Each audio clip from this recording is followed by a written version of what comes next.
Waduh, ini apa ya? Ada di pinggir jalan, tapi kok ketinggiannya melebihi badan jalan. Bahkan menutupi sejumlah rumah dan bangunan lainnya. Kalau begini, udah bisa dibayangin kan gimana susahnya melewati parit ini? Video ini pun viral setelah diunggah di akun Instagram terang_media. Dalam unggahan tersebut disebutkan bahwa ini merupakan pembangunan parit yang terletak di Jalan APT Pranoto, Kecamatan Sangatta Utara, Kabupaten Kutai Timur, Kalimantan Timur. Proyek ini pun masih dalam pengerjaan. Terlihat dari tumpukan bekas galian dan material bangunan yang masih berada di sekitarnya. Beberapa pekerja juga tampak sedang beristirahat dan duduk-duduk santai di lokasi tersebut. Disebutkan bahwa proyek itu menuai pro dan kontra di tengah masyarakat. Melihat ketinggian parit yang di luar nalar seperti ini, tentu banyak warganet yang membanjiri kolom komentar. Ada yang membandingkan parit dengan benteng Takeshi. Ada pula yang menyamakan parit dengan bunker perang. Kalau udah begini, perencanaan pembangunannya kan jadi pertanyaan. Gimana ini bapak-bapak kontraktor?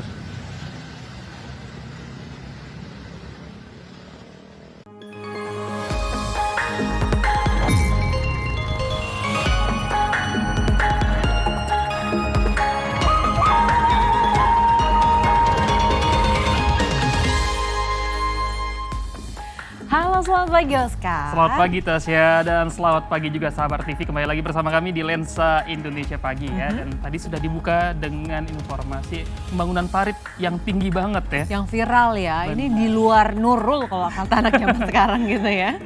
Iya, selain itu tentunya ada informasi lainnya ya. Ya, kita ada informasi lainnya tentunya sahabat RTV. Dan informasi apa saja, langsung saja kalau gitu ya. Kita saksikan ini dia Lensa Indonesia Pagi bersama saya Tasya Syarif. Dan saya Oscar Haris.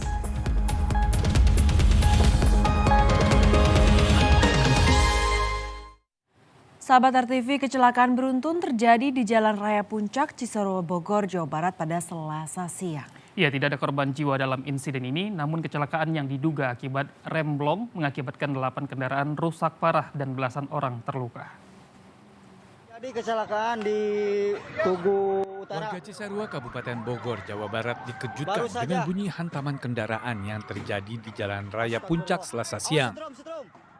Dari rekaman CCTV warga terlihat sebuah truk melaju tak terkendali dari arah puncak menuju Ciawi.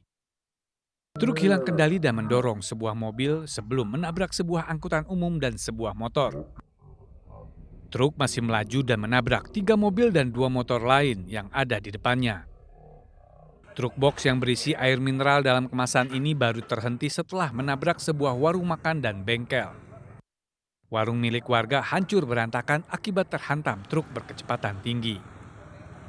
Cuman kena tendangan batu sama kaca itu yang kerja di dapur, dia kakinya Pak, mudah-mudahan sih aman. Tapi katanya sih patah, tapi belum lihat saya. Polisi segera mengevakuasi 17 korban kecelakaan ke rumah sakit terdekat. Polisi juga mengevakuasi kendaraan yang terlibat kecelakaan untuk mengurai kemacetan. Berdasarkan penyelidikan awal, kecelakaan diduga berasal dari rem truk yang tidak berfungsi alias blong. Petugas masih mengecek apakah benar adanya kelalaian dari pengemudi ataupun dari dari kendaraan tersendiri. Saat ini 14 korban diperbolehkan pulang dan rawat jalan. Sedangkan 3 korban harus menjalani perawatan intensif karena luka yang cukup serius. Dari Bogor, Jawa Barat, Wawan Supriyatna, RTV. Sahabat, kebakaran melanda pasar mobil Kemayoran di Jalan Industri Raya Kemayoran, Jakarta Pusat pada Selasa malam. Api masih merah, air kekurangan, belum disuplai lagi. Insiden kebakaran diunggah melalui akun Instagram @merekamjakarta. Dalam unggahan tersebut disebutkan bahwa kebakaran terjadi di ruko spare part sekitar pukul 22.30. Petugas berupaya memadamkan kobaran api yang melahap ruko yang ada di kawasan Pasar Mobil Kemayoran. Sebanyak 33 mobil pemadam dan 132 personel petugas kebakaran telah dikerahkan ke lokasi. Api mulai dapat dijinakan sekitar pukul 00.30, tidak ada korban jiwa maupun luka dalam peristiwa ini. Sementara penyebab kebakaran masih dalam penyelidikan.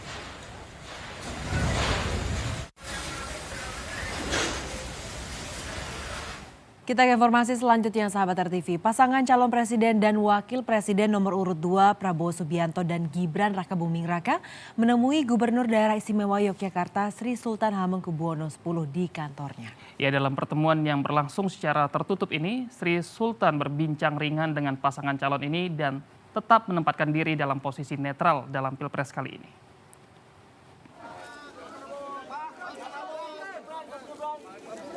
Pasangan calon presiden dan wakil presiden nomor urut 2 Prabowo Subianto dan Gibran Rakabuming Raka mendatangi kantor Gubernur Daerah Istimewa Yogyakarta pada Senin siang. Prabowo dan Gibran langsung masuk ke dalam gedung Wilis untuk bertemu dengan Sri Sultan Hamengkubuwono X secara tertutup. Setelah pertemuan yang berlangsung selama 1 jam, Prabowo mengungkapkan kedatangannya untuk berbincang sekaligus minta izin berkampanye akbar di Yogyakarta. Kita izin masuk ke daerah lah, jadi dapat dilihat tadi pandangan-pandangan beliau tentang beberapa masalah, terutama juga masalah masa depan, masalah teknologi dan sebagainya, juga kasih wejangan yang kami terima. Sri Sultan mengaku pertemuan ini hanya untuk bertukar pikiran dan tidak mengubah posisi netralnya pada kontestasi Pilpres kali ini. Kita tukar pikiran saja.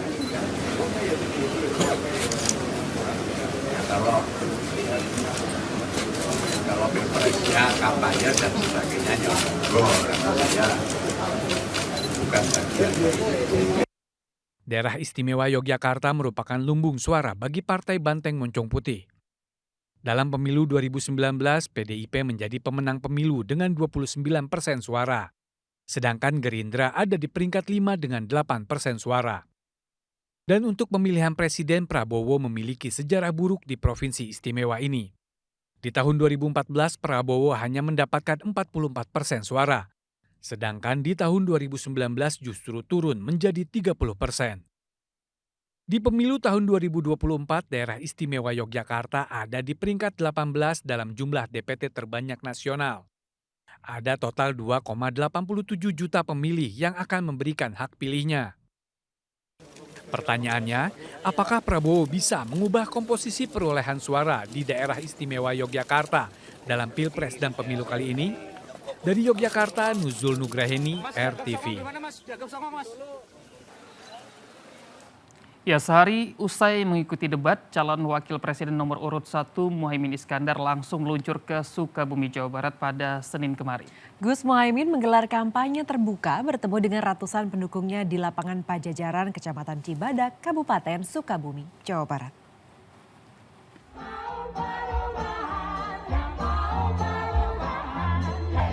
Calon Wakil Presiden nomor urut 1 Muhaimin Iskandar disambut ratusan pendukung dan relawan saat kampanye terbuka di Sukabumi, Jawa Barat pada Senin siang.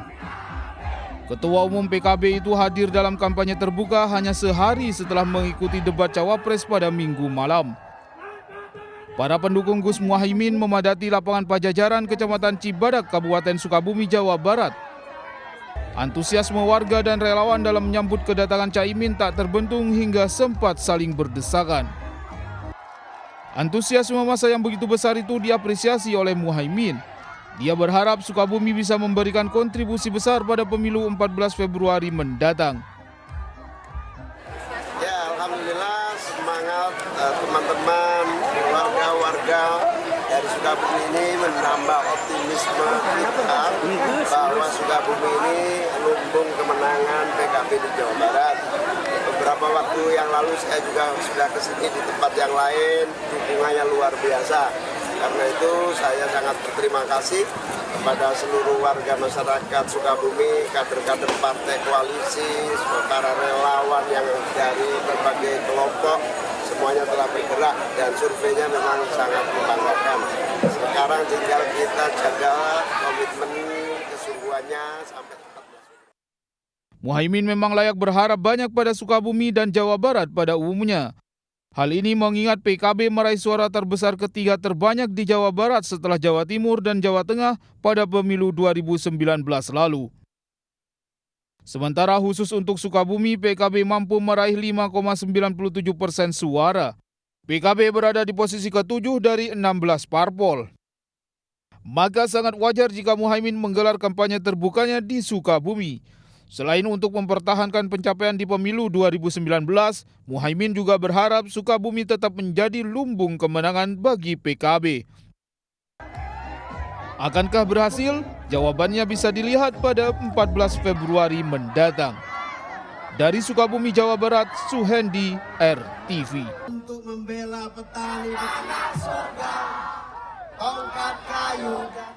Sementara itu, sahabat Capres nomor urut 3 Ganjar Pranowo menutup kampanyenya Selasa kemarin dengan berkunjung ke salah satu pabrik tekstil terbesar se-Asia Tenggara di Sukoharjo, Jawa Tengah. Ya, mantan Gubernur Jateng itu ingin menunjukkan komitmen terhadap kepastian hukum perkembangan industri di tanah air.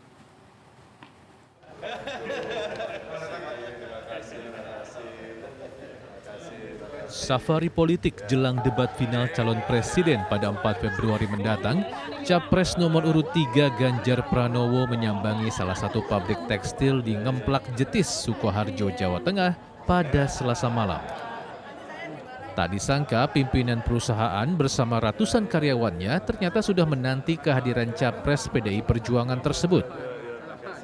Kehadiran Ganjar sekaligus untuk menyampaikan komitmen terhadap perkembangan industri dengan kepastian hukum, kemudahan perizinan, intensif perpajakan hingga pemberantasan pungli. Ganjar sendiri mengaku ini bukan kunjungan pertamanya, karena semasa menjabat sebagai Gubernur Jateng, ia juga pernah menyambangi pabrik tekstil terbesar di Asia Tenggara ini. Dulu sering ke sini, maka monggo loh kalau mau mampir ya saya mampir aja. Saya nggak menduga kalau ternyata banyak sekali yang hadir di sini. Sekaligus bercerita dan mendengarkan kondisi industri TPT yang ada di Indonesia yang lagi mendapatkan tekanan luar biasa. Maka penting memang membuat regulasi untuk memberikan insentif kepada industri TPT kita agar kita bisa bertahan dan tumbuh. Ya, industri tekstil sejak 5 tahun terakhir mendapat tekanan yang luar biasa. Masuknya produk impor termasuk bahan bakunya membuat sejumlah pabrik tercekik, bahkan tidak sedikit yang harus gulung tikar.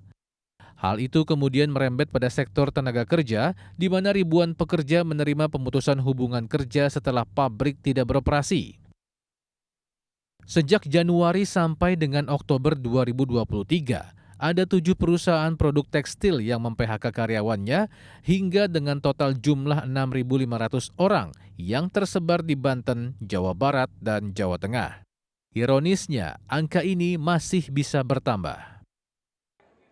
Bahkan tahun-tahun berat industri tekstil dan produk tekstil diprediksi masih akan berlanjut hingga akhir 2024. Mampukah hal ini dicegah oleh Presiden terpilih nanti?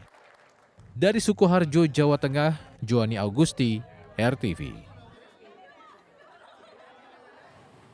Ya, sahabat, keberadaan baliho dan spanduk para calon anggota legislatif dan calon presiden serta wakil presiden yang terpasang di setiap sudut kota kian meresahkan dan bahkan sudah dikatakan mengganggu ketertiban umum. Tak hanya itu, selain semraut dan merusak lingkungan, jutaan spanduk dan baliho para kontestan pemilu ini juga mengancam keselamatan jiwa manusia. Simak liputan khusus Lensa Indonesia Pagi, alat peraga mengancam nyawa.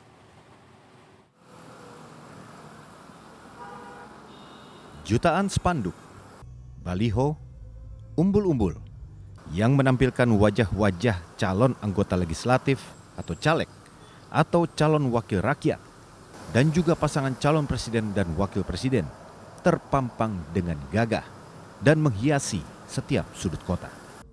Tak heran karena tahun 2024 adalah tahun politik di mana 204,8 juta masyarakat tanah air akan menentukan pilihan mereka kepada siapa yang dianggap pantas untuk mengisi kursi legislatif sebagai anggota DPR, DPRD, dan DPD, serta kursi eksekutif sebagai presiden dan wakil presiden. Namun siapa yang menyangka jika semarak pesta demokrasi 5 tahunan ini tercoreng karena keberadaan jutaan alat peraga kampanye nyaris merenggut nyawa manusia. Gara-gara bendera jatuh nih, kecelakaan. Tanggal 17 Januari lalu, di Jalan Layang kawasan Mampang Perapatan, Jakarta Selatan, sepasang lanjut usia yang berkendara sepeda motor mengalami kecelakaan. Keduanya terluka cukup parah dan membutuhkan perawatan medis. Penyebabnya karena tersangkut bendera parpol yang terpasang di pembatas jalan layang tersebut.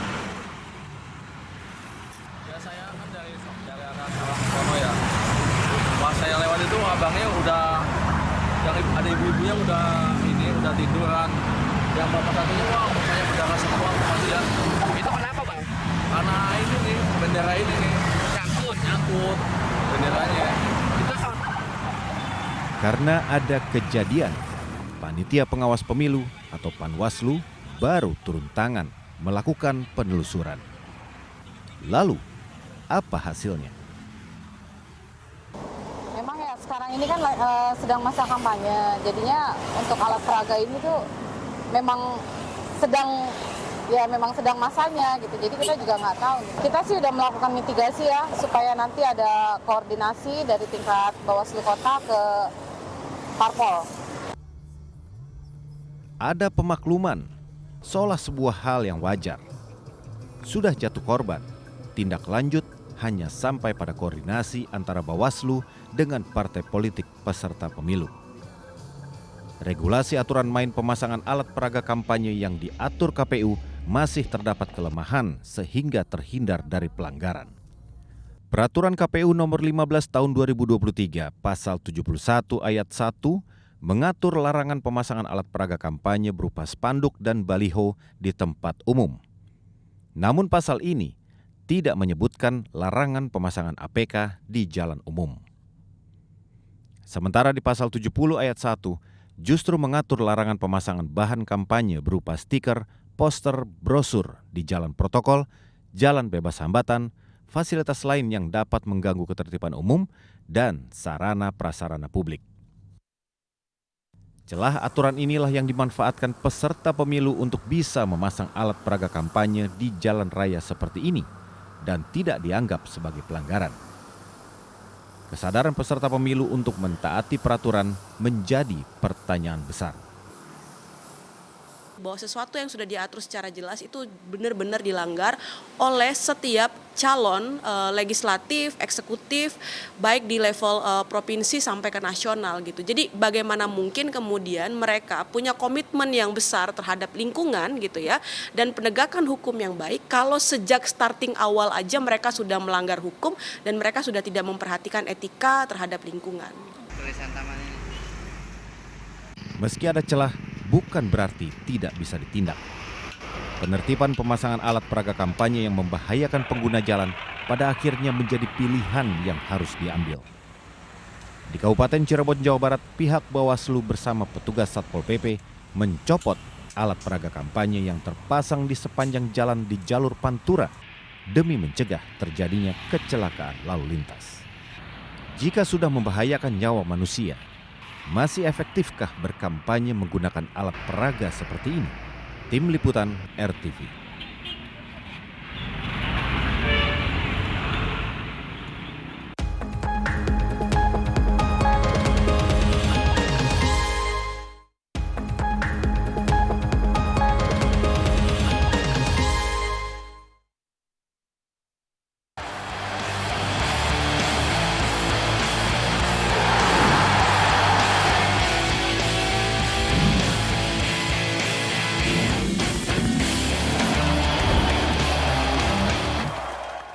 Ya, sementara itu Indonesia meloloskan 8 wakilnya ke babak 16 besar turnamen Indonesia Master 2024 pada Selasa kemarin. Sektor ganda putra menjadi yang terbanyak setelah meloloskan seluruh wakilnya, yaitu 4 wakil di 16 besar.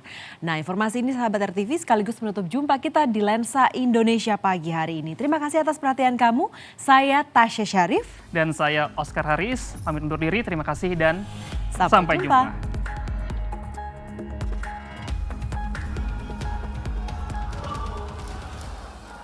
Ganda putra terbaik Indonesia Fajar Alfian, Rian Ardianto tampil ganas mengawali turnamen bulu tangkis Super 500 Indonesia Masters 2024. Unggulan ketiga itu tak memberi kesempatan sedikit pun bagi pasangan Taiwan untuk mengembangkan permainan.